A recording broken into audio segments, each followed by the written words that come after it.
Қабанның жаралуы. Топан судан аман шығу үшін Нұх пайғамбар алып кеме соғады. Кемеге азық толтырып, жан-жануарды жып-жыбымен кіргізеді.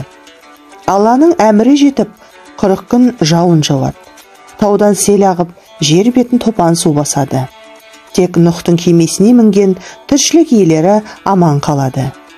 Әйтсе де кеме іші тар еді. Аңдар қажетін өтегенде, кеме іші бір күнге жетпей нәжіске толып кетеді. Сәлемді алып жануарлар мен өз нәжісіне былғанып ақырет көреді. Мұны көріп Нұх шошып кетеді.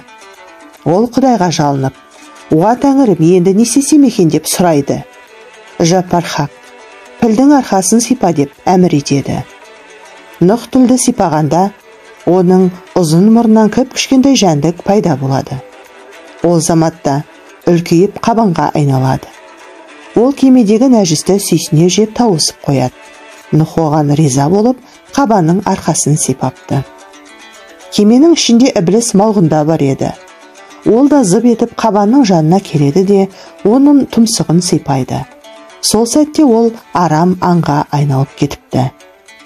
Сайтанның қолы тигесін аузына азу тіс өсіп шығады. Нұхтың кемесін апаттан құтқарған үшін қабанды нақақ өлтіруге болмайды деген тыйым бар. Пайғамбардың киесі ұрады десе.